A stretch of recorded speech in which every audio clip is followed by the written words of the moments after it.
नमस्कार मित्रांनो, मी गणेश वानकर इग्नाइट अकॅडमीच्या प्लॅटफॉर्मवर तुम्हा सर्वांचे मी स्वागत करतो। Thane municipal corporation recruitment 2025 civil mechanical electrical यांच्यासाठी फॉर्म भरणं सुरू झालेले आहे। आज आपण पाहणार आहोत how to fill online form कसा भरावा, त्याची स्टेप बाय स्टेप प्रोसेस पाहणार आहोत आणि कोणत्या चुका ज्या आहेत तर ते आपल्याला टाळायच्या आहेत त्या सर्व गोष्टी आपण पाहणार आहोत। म्हणून तुम्ही हा व्हिडिओ शेवटपर्यंत पूर्ण बघा आणि तुम्ही देखील सिव्हिल साठी आणि मेकॅनिकल इलेक्ट्रिकल साठी तयारी करत असाल तर त्याच्या बॅचेस आपल्याकडे अवेलेबल आहेत। सिव्हिल जेईची एक बॅच अवेलेबल आहे आणि मेकॅनिकल इंजिनिअरिंग दोघांच्या रेकॉर्डेड पद्धतीच्या बॅच जे आहेत तर ते आपल्या प्लॅटफॉर्मवर अवेलेबल आहेत।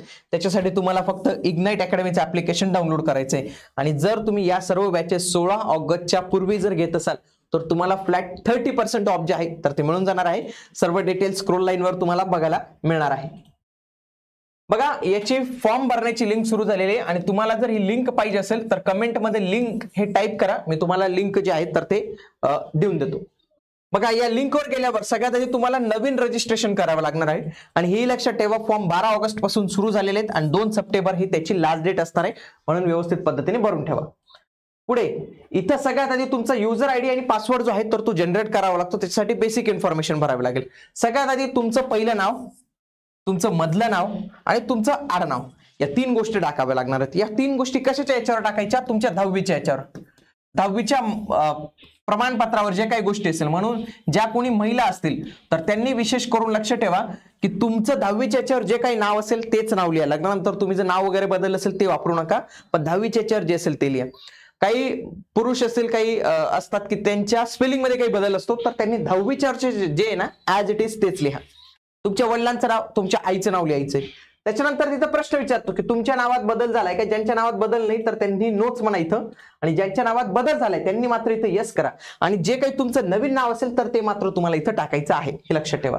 पुढे तुमची डेट ऑफ बर्थ ही टाकायची, ते पण तुमच्या 10वीच्या याच्यावर जी आहे तीच टाका। पुढे जेंडर सिलेक्ट करायचंय, मोबाईल नंबर टाका, इथं ईमेल आयडी टाका कारण की याच्यावर ओटीपी जाणार आहे, महत्वाचं आहे। त्याच्यानंतर 10वीचा सीट नंबर टाका, 10वी कधी पास झालं ते टाका।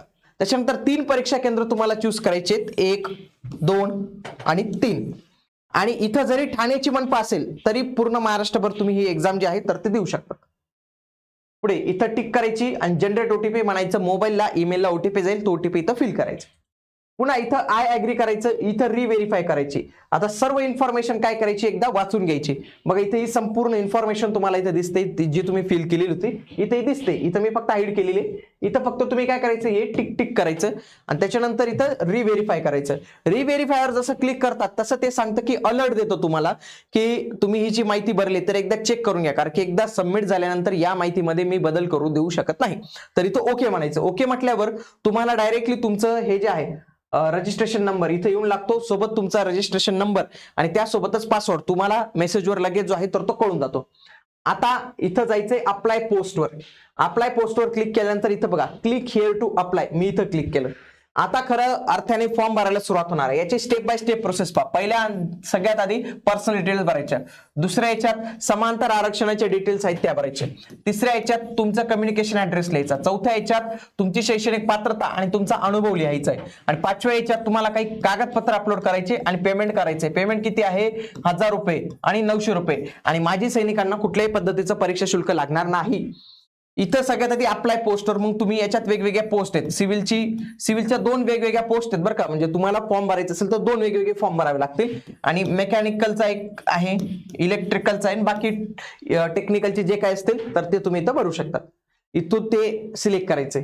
त्याच्यानंतर हे सगळ्या रजिस्ट्रेशन वगैरे सगळे सेम येतं, पण मॅरिटल स्टेटस इथं भरायचंय। यस असेल तर डेट ऑफ मॅरेज आणि लहान कुटुंबासाठी पात्र आहात का ते विचारलं जातं। नो जर केलं, अनमॅरिड केलं तर तुम्हाला डेट ऑफ मॅरेज विचारणारच नाही। पुढे त्याच्यानंतर डोमेसाइल सर्टिफिकेट तुम्हाला भरायचं। ज्यांच्याकडे डोमेसाइल नसेल ना तर ते बर्थ सर्टिफिकेट पण वापरू शकतात किंवा स्कूल लिव्हिंग सर्टिफिकेट जे आहेत ते पण वापरू शकतात। अधिवास प्रमाणपत्र इथं वापरायचं असेल सगळ्यात आधी नॅशनॅलिटीला येस म्हणायचं। त्याच्यानंतर तुम्ही बेळगावातील जे 865 गावांवर महाराष्ट्र शासनाने दावा केले त्याच्यामधील रहिवासी आहात का महाराष्ट्राचे रहिवासी असेल, दोघांपैकी एक येस आलं पाहिजे तरच तुम्हाला फॉर्म भरता येणार आहे। त्याच्यानंतर तुम्हाला डिटेल्स विचारलं जातं की ते तुम्हाला कोणी इश्यू केलेलं आहे, त्याच्यानंतर त्याची तारीख काय आणि त्याचा क्रमांक काय आहे, तर या 3 गोष्टी तुम्हाला इथं भराव्या लागतील। नेक्स्ट त्याच्यानंतर कॅन्डिडेट कास्ट कॅटेगरी, म्हणजे इथून तुम्ही कॅटेगरी सिलेक्ट करू शकतात, ओबीसी, एससी, एसटी. इथं जर तुम्ही ओपन कॅटेगरी सिलेक्ट केली तर हे तुम्हाला काहीच विचारणार नाही. पण जर तुम्ही प्रवर्ग सिलेक्ट केला तर तुम्हाला काय विचारेल इथं की caste certificate, authority, certificate date आणि सिरियल नंबर काय आहे ते विचारलं जाणार आहे. पुढे जर तुम्ही ओबीसी, एनटी यांच्या प्रवर्गातील असाल तर तुम्हाला नॉन क्रिमिलियर मागितलं जाईल. त्याच्यानंतर काहींना ईडब्ल्यूएस मधील असाल तर ईडब्ल्यूएस विषयी माहिती, एससी, एसटी ला ही माहिती विचारली जाणार नाही कारण की त्यांना ते लागूच होत नाही, हे लक्षात घ्या. मग इथून इश्युइंग अथॉरिटी, डेट आणि इथं नंबर जो आहे तो आपल्याला बघायला मिळतो. पुढे कॅन्डिडेट आयडेंटिफिकेशन डिटेल्स, हे काही एवढं महत्वाचं नाही आहे. त्याच्यानंतर तुम्हाला कोणता तरी एक आयडेंटिटी प्रूफ जो आहे तो द्यावा लागणार. कोणते कोणते प्रूफ आहेत बघा, पॅन कार्ड आहे, driving licence, voter ID, passport, bank passbook. तर यांच्यापैकी कुठले एकच सिलेक्ट करायचं, ते द्यायचं आणि तेच तुम्हाला शेवटी डॉक्युमेंट्स मध्ये अपलोडही करायचंय, हे तुम्ही इथं लक्षात ठेवा. त्याच्यानंतर दुसऱ्या डिटेल्स मध्ये खरं तर समांतर आरक्षणाचे डिटेल्स भरायचे. पहिलं विचारतं की तुम्ही ठाणे मनपाचे कर्मचारी आहेत का, येस किंवा नो करायचं. त्याच्यानंतर पुढचा हा प्रश्न आहे की तुम्ही 1991च्या जनगणनेचे कर्मचारी आहेत का, येस किंवा नो करायचं. पुढचं विचारलं जातं 1994 नंतरच्या जनगणनेचे कर्मचारी आहेत का, येस किंवा नो करायचं. त्याच्यानंतर तुम्ही आत्महत्याग्रस्त शेतकऱ्यांचे पाल्य आहात का ते विचारलं जातं. जर येस केलं तर तुम्हाला ते सर्टिफिकेट, डेट आणि सिरियल नंबर, तर या 3 गोष्टी तुम्हाला इथं भराव्या लागतील. त्याच्यानंतर तुम्ही सरकारमध्ये आहात का ते विचारलं जातं.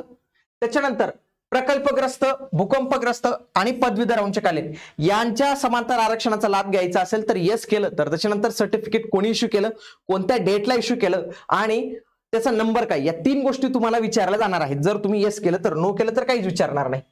त्याच्यानंतर माजी सैनिक, माजी सैनिक म्हणून येस केलं तर ते विचारतं दिव्यांग सैनिक आहात का. त्याच्यानंतर सर्व्हिस तुमची कधी सुरू झाली, सर्व्हिस तुमची कधी संपली. त्याच्यानंतर टोटल पिरियड ऑफ सर्व्हिस ते ऑटोमॅटिक जे आहे तर ते कॅल्क्युलेट करून घेतं. त्याच्यानंतर खेळाडू, आता खेळाडू असाल, नो असाल तर काही प्रॉब्लेम नाही, येस असाल तर तुम्हाला सगळ्यात आधी हा प्रश्न विचारला जाईल की तुमच्या जवळ जे सर्टिफिकेट आहे ते डेप्युटी डायरेक्टर ऑफ स्पोर्ट यांच्याकडून प्रमाणित करून घेतले आहेत का, त्याच्यासाठी ऍप्लिकेशन केलं आहे की, ऍप्लिकेशन केलं असेल तर शेवटी विचारलं जातं की पावती नंबर आम्हाला द्यावं तुम्ही.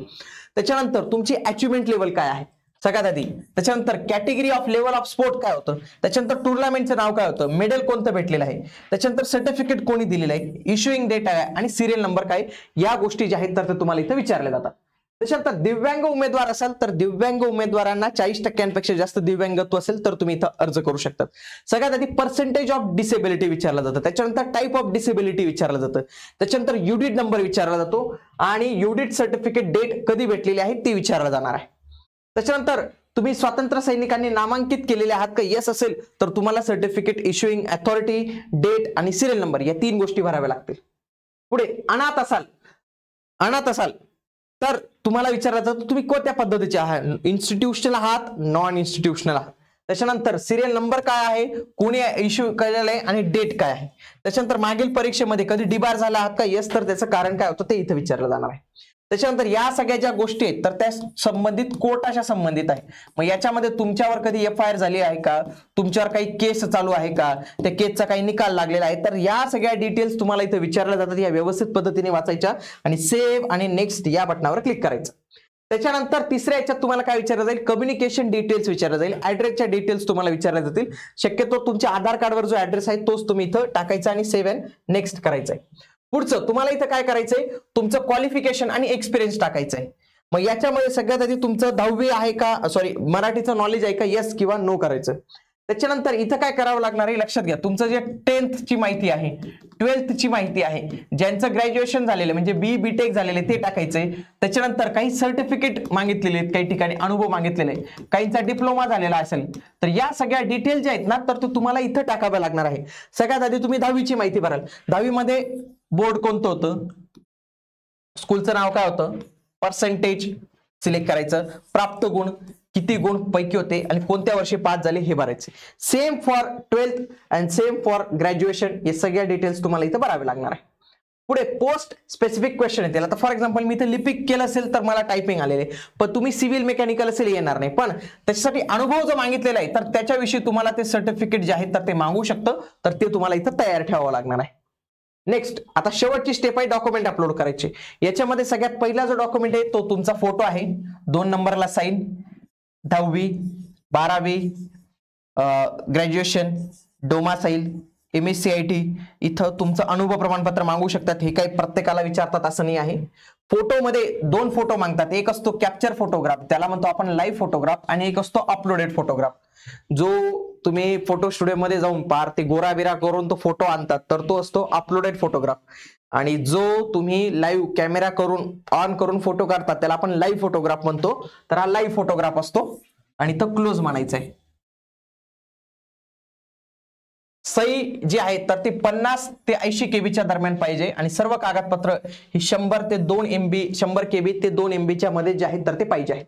ओके, हे सगळं करायचं, प्रिव्ह्यू एकदा बघून घ्यायचं, सबमिट करायचं आणि त्याच्यानंतर तुमचा फॉर्म भरला जाणार आहे. आणि त्याची प्रिंट पहिले काढून ठेवा, कारण की फॉर्मची प्रिंट नसते मग नंतर लय तुमचे हाल होऊन जातात. सिव्हिल मेकॅनिकल इलेक्ट्रिकल साठी या बॅचेस अवेलेबल आहेत, ज्याच्यामध्ये टेक्निकल आणि नॉन टेक्निकल या दोन्ही गोष्टींचा इथे समावेश असणार आहे. मित्रांनो, ही बॅच तुम्हाला कुठलीही जी मनपा भरती असेल तर त्या सर्वांसाठी एक कामात येणार आहे. म्हणून एकच बॅच आहे, ऑल इन वन बॅच आहे, म्हणून तुम्ही आजच ही जॉईन करू शकतात. आता ठाणेची येणार आहे, ठाणेची आलेली, मीरा भायंदरची येणार आहे, आता नाशिकची येणार आहे. तर खूप साऱ्या मनपा ज्या आहेत तर त्या पेंडिंग आहेत आणि त्यांच्यासाठी ही फार महत्त्वाची बॅच आहे. तर ते तुम्ही नक्की जॉईन करावं. आणि महाराष्ट्रातील सर्वात जी आहेत तर ती एक्सपर्ट फॅकल्टीज द्वारे जे आहेत तर ते इथं तुम्हाला शिकवलं गेलेलं आहे. याच्यासाठी तुम्ही फक्त आपलं इग्नाइट अकॅडमीचं ऍप्लिकेशन डाउनलोड करावं किंवा हा जो नंबर दिलेला आहे यांना देखील तुम्ही कॉल करू शकता. इग्नाइट अकॅडमीचे दर्जेदार कोर्सेस आता विविध स्ट्रीम मध्ये उपलब्ध झालेले आहेत. फक्त इंजिनिअरिंग नाही मित्रांनो, आता आपण पोलीस भरतीचंही मार्गदर्शन करतो. सध्या पोलीस भरतीच्या याच्यासाठी फक्त 199 रुपयात आपण बॅच अवेलेबल करून देतो. महाराष्ट्रातील सर्वात स्वस्त आणि चांगली बॅच आहे. त्यासोबतच कोणी कृषी पदवीधर असेल त्याला देखील सांगा की कृषीच्या जागा येणार आहे, त्याची पण आपण मार्गदर्शन करतो. आणि आपण नुकतंच बँकिंगचं मार्गदर्शन सुरू केले. खूप सारे इंजिनिअरिंगचे उमेदवार बँकिंगकडे वळतात कारण की त्यांचं मॅथ चांगलं असतं. तर बँकिंगसाठी तुम्हाला आता कुठेच जाण्याची गरज नाही. इग्नाइट बँकिंग सोबत तुम्ही तुमची तयारी जी आहे तर ते करू शकता. या सर्वांसाठी तुम्ही फक्त इग्नाइट अकॅडमीचं ऍप्लिकेशन डाउनलोड करायचे. भेटूया पुढील व्हिडिओमध्ये. तोपर्यंत जय हिंद, जय महाराष्ट्र, धन्यवाद.